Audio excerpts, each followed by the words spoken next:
Subscribe करिए हमारे channel target UP TET CTET को और बेल आइकन को दबाइए। हेलो फ्रेंड्स, मैं रेनू स्वागत करती हूँ आप सभी भावी अध्यापक एवं अध्यापिकाओं का आपके अपने channel target UP TET CTET में। दोस्तों, आप लोग के बाल विकास विषय में हम लोगों ने क्वेश्चन नंबर 30 तक पिछली वीडियो में देखा था। आज हम क्वेश्चन नंबर 31 से इस वीडियो में पढ़ने वाले हैं और आप सभी लोगों को फर्स्ट वीडियो बहुत अच्छी लगी थी, तो ये वीडियो भी बहुत अच्छी होने वाली है। आप लोग इस वीडियो को अपने कॉलेज फ्रेंड्स को जरूर शेयर कर दीजिएगा। जो भी प्रशिक्षु यूपी टेट की बेहतर तैयारी करना चाहते हैं और सभी विषयों को अच्छा बनाना चाहते हैं, वो लोग please target UP TET CTET channel से जुड़े और अपनी तैयारी को बेहतर बनाएं। तो दोस्तों, चलिए हम स्टार्ट करते हैं क्वेश्चन नंबर 31 से। उम्मीद करती हूँ कि आप सभी लोगों को पिछली वीडियो अच्छे से समझ में आ ही रही होगी और आज की वीडियो भी बहुत अच्छी होने वाली है। बस आप ऐसे ही चैनल से बने रहिए दोस्तों। आपको लगातार सभी विषयों की तैयारी हम बेहतर कराएंगे और आप लोग के सभी डाउट्स को भी क्लियर करेंगे। तो चलिए क्वेश्चन नंबर 31 से स्टार्ट करते हैं। जिन भी प्रशिक्षुओं ने नहीं देखा है क्वेश्चन नंबर 30 तक, उसकी लिंक आपको डिस्क्रिप्शन बॉक्स और कमेंट बॉक्स में मिल जाएगी। आप जाके वहां पर आसानी से इन वीडियोस को देख सकते हैं। तो क्वेश्चन नंबर 31 है, कार्यात्मक विचारधारा के प्रतिपादक कौन थे? वुड थे, जेम्स थे, डेवी थे या फिर इनमें से कोई नहीं? दोस्तों, कार्यात्मक विचारधारा के जो प्रतिपादक थे वो थे विलियम जेम्स। ऑप्शन बी जो है ये बिल्कुल सही है। विलियम जेम्स को हम एक तरीके से अगर देखा जाए तो इनको हम प्रगतिवाद विचारधारा के प्रतिपादक भी ये थे। इनका कहना था कि जो व्यक्ति होता है वो अपने कामों से सीखता है। मतलब कि हम कोई भी काम कर रहे हैं तो जो हम काम कर रहे हैं, कोई भी काम हम सीख रहे हैं तो उसमें क्या इकट्ठा कर रहे हैं? हम अनुभव इकट्ठा कर रहे हैं। जब हम नया नया कोई काम करने जाते हैं तो वो काम हमसे नहीं होता है। कोई भी काम हो नया नया हमें प्रॉब्लम होती है, लेकिन धीरे धीरे क्या होता है कि वो काम हमें समझ में आने लगता है। तो क्या होता है, एक्सपीरियंस हो जाता है हमारे पास। तो यहाँ पर यही बात इन्होंने कही है कि हम कार्य के माध्यम से ही जब हम काम करते हैं तो उससे सीखते भी हैं और वही हमारी लर्निंग होती है। एक तरीके से अगर देखा जाए तो इनके कहने का मतलब था कि हम प्रयोग से सीखते हैं।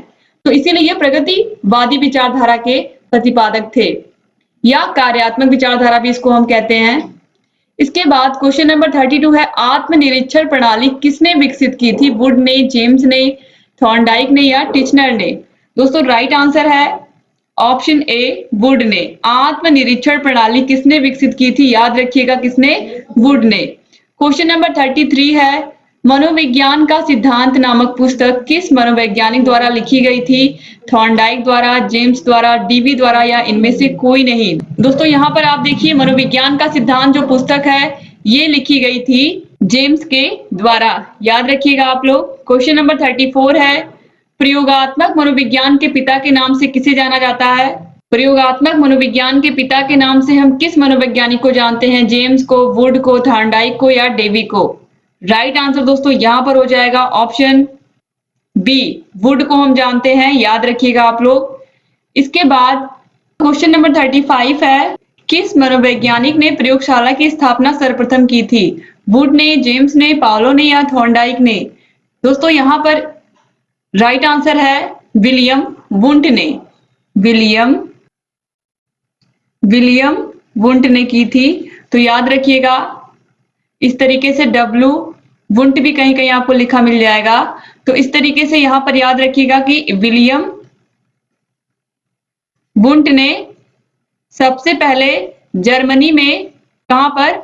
जर्मनी में मनोवैज्ञानिक प्रयोगशाला की स्थापना की थी। और कब की थी? 1879 में। ये सारी जानकारी आपको रखनी है क्योंकि ये क्वेश्चन ऑलरेडी यूपी टेट में पूछा जा चुका है, इसलिए आप लोग को इसकी सही जानकारी होना बहुत जरूरी है। किस मनोवैज्ञानिक ने प्रयोगशाला की सबसे पहले स्थापना की थी? सबसे पहले प्रयोगशाला की स्थापना की थी विलियम वुंट ने। ठीक है, मनोवैज्ञानिक प्रयोगशाला की स्थापना इन्होंने की थी और ये कहाँ के थे? जर्मनी के थे। और कब किए थे? 1879 में, 1879 में। क्वेश्चन नंबर 36 है, गेस्टाल्ट ने इनमें से किस क्षेत्र में काम किया है? सीखना, स्मृति, प्रत्यक्षीकरण या फिर व्यक्तित्व विकास? दोस्तों, यहाँ पर राइट आंसर हो जाएगा ऑप्शन सी, प्रत्यक्षीकरण। गेस्टाल्टवाद को मानने वाले जितने भी मनोवैज्ञानिक थे, जिसमें सूझ का सिद्धांत भी आता है, चाहे कोहलर हो, कोफ्फा हो, वर्दीमर हो, ये सब गेस्टाल्टवाद के अंतर्गत आते हैं।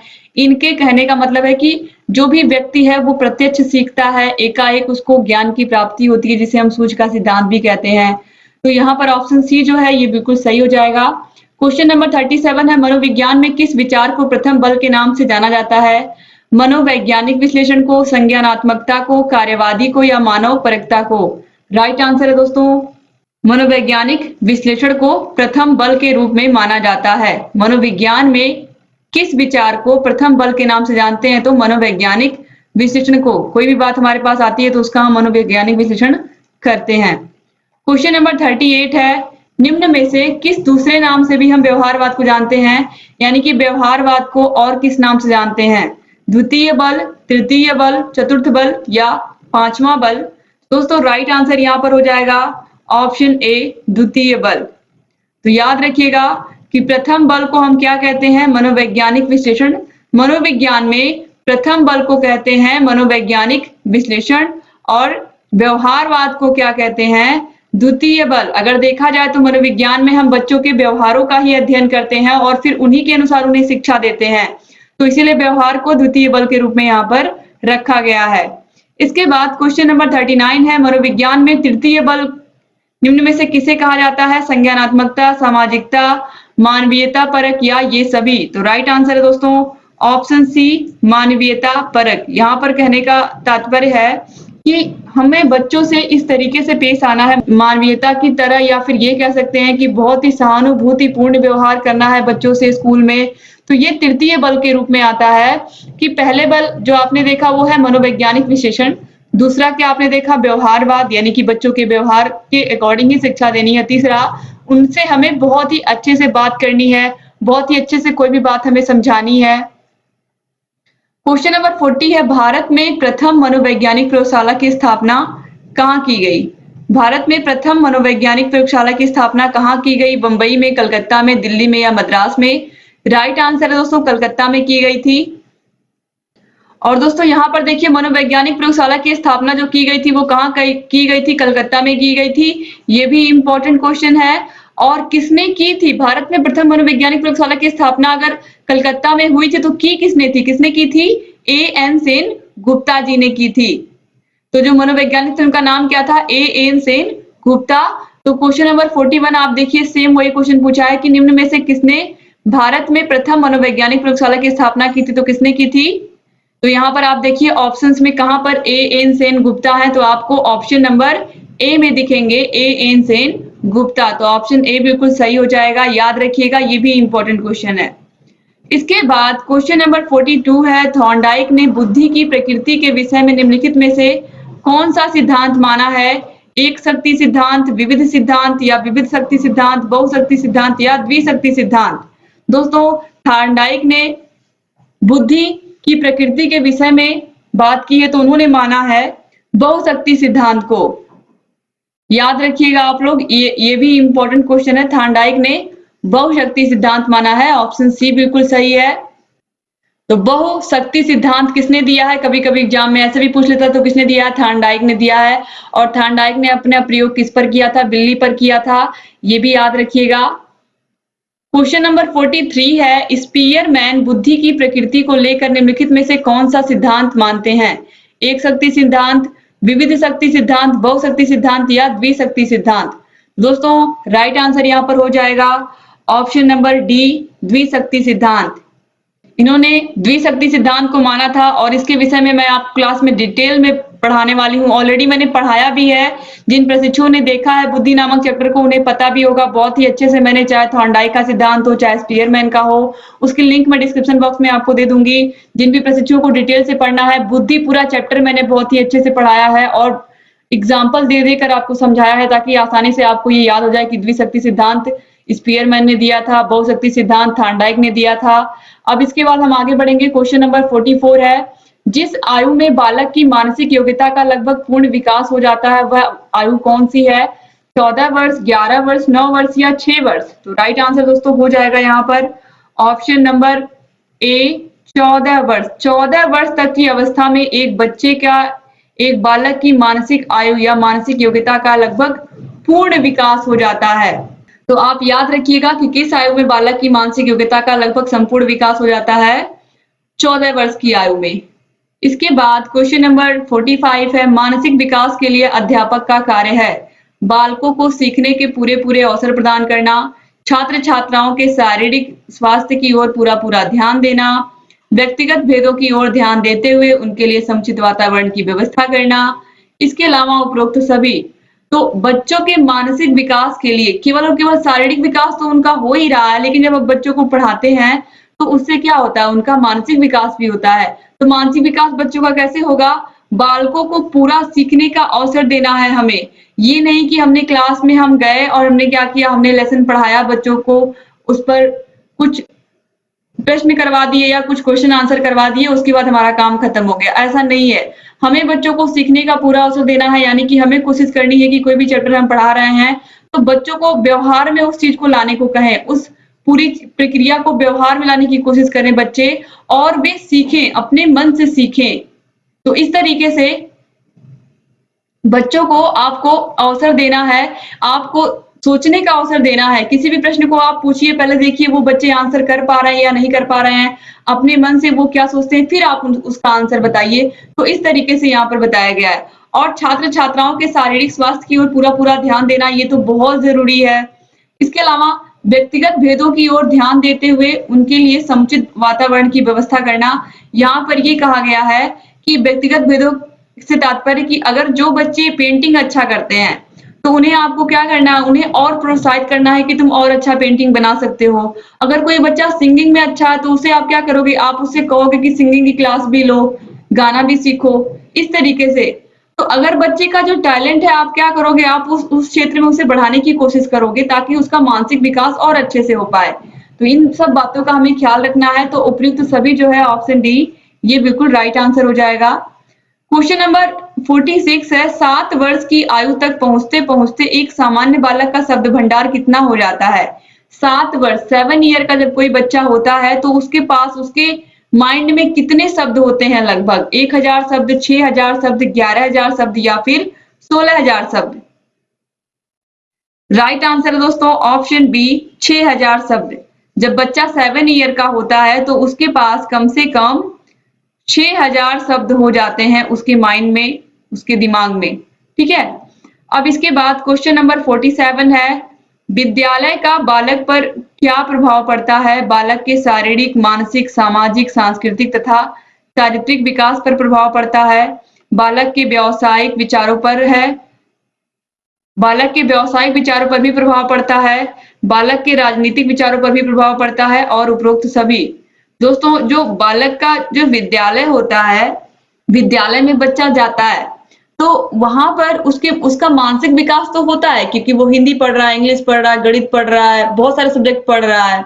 और सामाजिक विकास कैसे होता है? जब बच्चा जाता है स्कूल में तो वहां पर तरह तरीके के बच्चे उससे मिलते हैं, तो बहुत सारे बच्चों से वो मित्रता करता है। तो इस तरीके से क्या होता है, एक सामाजिक वातावरण भी स्कूल में बनता है। सांस्कृतिक वातावरण, स्कूल में कोई ना कोई फंक्शन हमेशा होता है, चाहे वो एनुअल फंक्शन की तरह हो या फिर 2 अक्टूबर, 15 अगस्त, 26 जनवरी, इन सभी पर सांस्कृतिक कार्यक्रम होते हैं। तो इससे बच्चों को अपनी संस्कृति के बारे में, अपने देश की संस्कृति के बारे में पता चलता है। चारित्रिक विकास कैसे होता है? स्कूल में आकर ये बहुत सारी चीजें समझाई जाती हैं कि क्या हमारे लिए सही है, क्या गलत है, किसके साथ हमें कैसा व्यवहार करना है, या फिर किस तरीके से हमें लोगों की मदद करनी है। इन सभी बातों के विषय में हमें स्कूल में बताया जाता है, टीचर्स भी बताते हैं। तो ये सब क्या है, ये सब अगर देखा जाए तो इन सभी बातों का एक बच्चे पर असर पड़ता है। बालक के व्यावसायिक विचारों पर भी प्रभाव डालता है। व्यावसायिक विचारों पर कैसे प्रभाव डालता है? एक विद्यालय में आकर के बच्चे को ये समझ में आता है कि उसे सबके सब्जेक्ट में इंटरेस्ट है। वह जिस सब्जेक्ट में इंटरेस्ट होता है उसी सब्जेक्ट को क्या करता है, वो अपने व्यवसाय के रूप में भी विकसित करना चाहता है और उसी लाइन में जाना चाहता है। बालक के राजनीतिक विचारों पर भी प्रभाव पड़ता है, ये भी सही है। तो ऑप्शन डी जो है उपरोक्त सभी ये राइट आंसर हो जाएगा। इसके बाद क्वेश्चन नंबर 48 है, बालक के समाजीकरण में कौन से तत्व बाधक है? माता पिता का प्यार न मिलना, माता पिता का पक्षपातपूर्ण व्यवहार, अनुचित दंड अथवा असुरक्षा, या उपरोक्त सभी। दोस्तों बालक के समाजीकरण में अगर देखा जाए, अगर माता पिता का प्रेम नहीं मिलता है एक बच्चे को तो वह कैसा होता है, उसका ख्याल रखने, अगर देखा जाए तो एक बच्चे के माता पिता सबसे अच्छा ख्याल रखते हैं एक बच्चे का। अगर माता पिता का प्यार नहीं मिल रहा है तो प्रेम का मतलब वो बच्चा समझ ही नहीं पाएगा। इसके अलावा अगर माता-पिता पक्षपातपूर्ण व्यवहार कर रहे हैं, तो पक्षपातपूर्ण व्यवहार का मतलब है कि भाई को अलग तरीके से ट्रीट कर रहे हैं, बहन को अलग तरीके से ट्रीट कर रहे हैं। ठीक है? तो ये भी इसका भी असर पड़ता है घर में। इसके अलावा अनुचित दंड अथवा असुरक्षा या बच्चों को दंड देते हैं या इस तरीके से उनकी पिटाई कर देते हैं, बच्चों के अंदर असुरक्षा की भावना होती है। तो ये सभी क्या होती है? बालक के समाजीकरण में बाधक तत्व हैं। अगर इस तरीके से अगर किसी बच्चे को ट्रीट किया जाता है, तो कहीं न कहीं ऐसे बच्चे ही समस्यात्मक बच्चे बनते हैं, जो हिंसा करने लगते हैं, जो चोरी करने लगते हैं। तो इस तरीके से ये उपरोक्त सभी जो ऑप्शन डी है, ये राइट आंसर हो जाएगा। क्वेश्चन नंबर 49 है, छात्रों में नैतिक गुणों के विकास हेतु अध्यापक में किस प्रकार का गुण होना चाहिए? एक कठोर प्रशासक के गुण, एक योग्य अध्यापक के गुण, एक राजनेता के गुण या एक अच्छे सामाजिक कार्यकर्ता के गुण। एक अध्यापक को योग्य अध्यापक के गुण, एक अध्यापक के अंदर योग्य अध्यापक के गुण होना बहुत जरूरी है। तो ऑप्शन बी जो है ये बिल्कुल राइट हो जाएगा। एक अगर योग्य अध्यापक होगा तो बच्चों के अंदर वो नैतिक गुणों का विकास करेगा। तो इस तरीके से एक योग्य अध्यापक जो होगा वह बच्चों को सत्यता, ईमानदारी, सहयोग करना, इन सभी के विषय में बच्चों को पढ़ाएगा। वो नैतिक शिक्षा के विषय में भी बच्चों को पढ़ाएगा। तो एक योग्य अध्यापक जो होगा वो बच्चों के अंदर नैतिक गुणों का जरूर विकास करेगा। ठीक है? इसके बाद क्वेश्चन नंबर 50 है, निम्नलिखित में से कौन सा संवेग बालकों में सर्वाधिक अक्षमता तथा असुरक्षा उत्पन्न करता है? स्नेह, क्रोध, भय या फिर ईर्ष्या? आप सोचिए, बच्चे सब सर्वाधिक असक्षमता तथा असुरक्षा किसमें वो पाएंगे? स्नेह में। जब उन्हें बहुत ज्यादा प्रेम मिलेगा तो उन्हें असुरक्षा की भावना महसूस होगी या अक्षमता की भावना महसूस होगी? बिल्कुल नहीं होगी। इसके अलावा क्रोध, अगर एक बच्चा क्रोध कर रहा है तो क्या उसके अंदर असुरक्षा की भावना है? ऐसा बिल्कुल नहीं है। फिर उसके बाद ऑप्शन डी जो है ईर्ष्या। ईर्ष्या बच्चे तभी करते हैं जब उनको लगता है कि कोई, अक्सर ऐसा होता है कि कोई हमसे ज्यादा नंबर कैसे पा गया, कोई इतना आगे कैसे निकल जा रहा है। तो ये सब छोटी छोटी चीजें बच्चों के अंदर आ जाती हैं, लेकिन ऐसी भावना नहीं बच्चों के अंदर आनी चाहिए, क्योंकि हमारी किसी और से प्रतियोगिता नहीं, हमारी खुद से प्रतियोगिता होती है। तो ये ईर्ष्या की भावना जो जन्म लेती है, ये कहीं ना कहीं ये भी बहुत बेकार है। तो ये असुरक्षा और असक्षमता नहीं उत्पन्न करती है।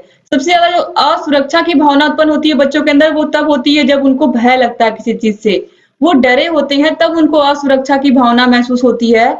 और सर्वाधिक असक्षमता वो दिखाते हैं, यानी कि वो सक्षम अपने आप को समझते ही नहीं है, वो बिल्कुल डरे हुए बच्चे होते हैं।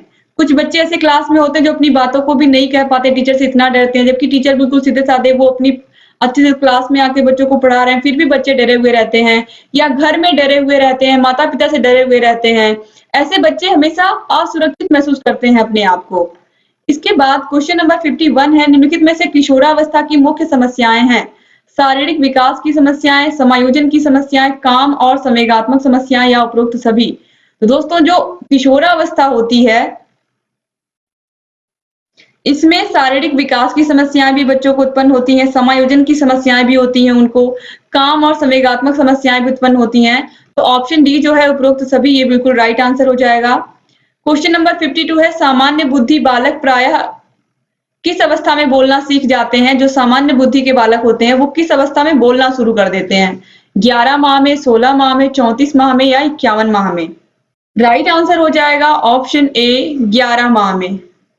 क्वेश्चन नंबर 53 है, यह परिभाषा किसकी है कि मनोविज्ञान शिक्षा का आधारभूत विज्ञान है? डेविस का, स्किनर का, बी.एन. झा का या वुडवर्थ का? राइट आंसर है ऑप्शन बी, स्किनर का। मनोविज्ञान शिक्षा का आधारभूत विज्ञान है, सिर्फ एक लाइन की परिभाषा है और ये स्किनर की परिभाषा है। ये भी एक इम्पोर्टेंट परिभाषा है, याद रखिएगा। मनोविज्ञान शिक्षा का आधारभूत विज्ञान है, ये किसने कहा है? स्किनर ने कहा है। क्वेश्चन नंबर 54 है, वॉटसन ने नवजात शिशु में मुख्य रूप से किन संवेगों की बात कही है? उत्तेजना की, कष्ट व प्रसन्नता की, भय, क्रोध व स्नेह की या इनमें से कोई नहीं? दोस्तों, वॉटसन ने नवजात शिशु में मुख्य रूप से 3 संवेगों की बात की है। वॉटसन ने ये बताया है, ये बहुत ही अच्छे मनोवैज्ञानिक थे, इन्होंने ये बताया कि शिशु में मुख्य रूप से कितने संवेग होते हैं। जब एक बच्चा पैदा होता है तो उसके अंदर कितने संवेग होते हैं? मुख्य रूप से जब बहुत ही नवजात बच्चा होता है तो उसके अंदर भय, क्रोध व स्नेह, यही 3 ही संवेग उसके अंदर होते ही हैं। यानी कि वह देख करके डर जाता है किसी चीज को, क्रोध भी करता है और स्नेह भी करता है। यही 3 चीजें उस बच्चे के अंदर होती हैं। इसके अलावा क्वेश्चन नंबर 55 है, रॉस ने विकास क्रम के अंतर्गत किशोरावस्था का काल निर्धारित किया है। 12 से 18 वर्ष, 13 से 19 वर्ष, 11 से 17 वर्ष या 12 से 19 वर्ष।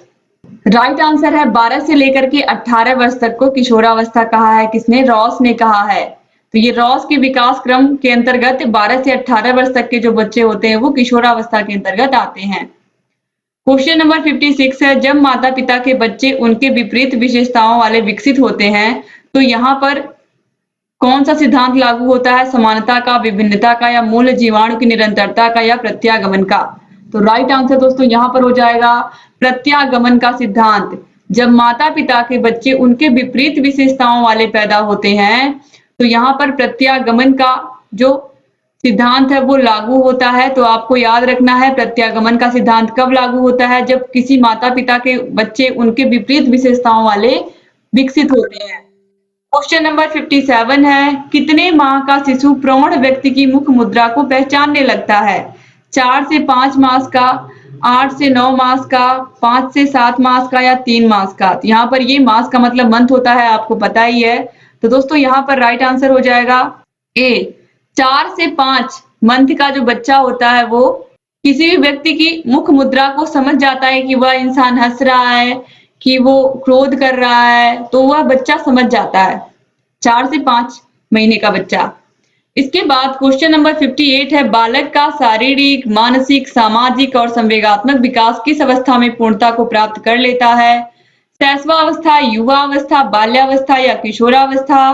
तो राइट आंसर हो जाएगा ऑप्शन डी, किशोरावस्था। किशोरावस्था में बालक की शारीरिक, मानसिक, सामाजिक ये सभी विकास क्या होते हैं? पूर्ण हो जाते हैं। तो ऑप्शन डी जो है ये राइट आंसर हो जाएगा। क्वेश्चन नंबर 59 है, निम्नांकित में से मनोविज्ञान की अध्ययन विधियों में से प्राचीनतम विधि कौन सी है?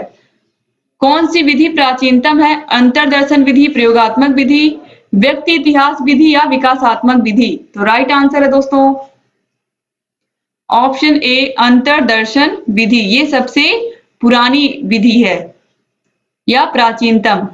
इसके बाद क्वेश्चन नंबर 60 है, मनोविज्ञान का शिक्षा के क्षेत्र में योगदान क्या है? अब शिक्षा बाल केंद्रित हो गई है, शिक्षक बालकों से निकट का संपर्क स्थापित करने का प्रयास करता है या शिक्षक को छात्रों की आवश्यकता का ज्ञान हो सकता है। तो जो मनोविज्ञान विषय है इसको पढ़ाने का एक ही उद्देश्य होता है, आप सभी लोग जो लोग भी टीचर ट्रेनिंग करते हैं उन सभी प्रशिक्षुओं को, ताकि आप लोगों को ये बात समझ में आ जाए कि अब अगर हम मनोविज्ञान पढ़ के जाएंगे तो हम आसानी से बच्चों की आवश्यकता के अनुसार उन्हें शिक्षा दे पाएंगे। कौन से बच्चे को क्या पढ़ाना है, कैसे पढ़ाना है, इसको हम बहुत अच्छे से पढ़ा पाएंगे और बालकों से हम निकट संपर्क स्थापित कर पाएंगे। जब उनकी भावनाओं को, उनकी बातों को हम समझेंगे तो बच्चे हमसे लगाव महसूस करेंगे, यानी कि अपनी बातों को बहुत अच्छे से हमसे कह पाएंगे। और शिक्षा अब बाल केंद्रित हो गई है। कैसी हो गई है? बाल केंद्रित हो गई है। आपको पता है कि अब शिक्षा बाल केंद्रित हो गई है। ये भी बहुत इंपॉर्टेंट लाइन यहाँ पर लिखी गई है। तो यहाँ पर अगर देखा जाए तो ऑप्शन ए, बी, सी तीनों ही सही है। तो ऑप्शन डी जो है उपरोक्त सभी ये बिल्कुल राइट आंसर हो जाएगा। तो इस तरीके से क्वेश्चन नंबर 60 तक आप लोगों ने पढ़ा। उम्मीद करती हूँ ये वीडियो भी आपको पसंद आया होगा। यहाँ आई बटन पर क्लिक करके आपको यूपी टेट की सभी वीडियोस की लिंक मिल जाएंगी। इसके अलावा डिस्क्रिप्शन बॉक्स और कमेंट बॉक्स में भी आपको सभी विषयों की लिंक मिल जाएगी। और जहाँ कहीं भी कोई भी समस्या आ रही दोस्तों आप हमसे पूछ सकते हैं। और अगर अभी तक आपने चैनल को सब्सक्राइब नहीं किया तो प्लीज सब्सक्राइब कर दीजिएगा। और वीडियो कैसा लगा आप लोग जरूर कमेंट के माध्यम से बताइएगा। आपके लिए मैं रेगुलर वीडियोस लेकर के आऊंगी। और अगर लाइक नहीं किया तो प्लीज लाइक करके ही जाइएगा वीडियो को। तो उम्मीद करती हूँ कि आप सभी लोग ऐसे चैनल से बने रहेंगे और सभी वीडियोस को देखेंगे और अपनी तैयारी को यूपी टेट की बहुत बेहतर करेंगे। दोस्तों मिलते हैं नेक्स्ट वीडियो में। तब तक अपना ख्याल रखिएगा, आप लोग अपने परिवार का भी ख्याल रखिएगा और हमारे चैनल से ऐसे ही बने रहिएगा। जय हिंद दोस्तों।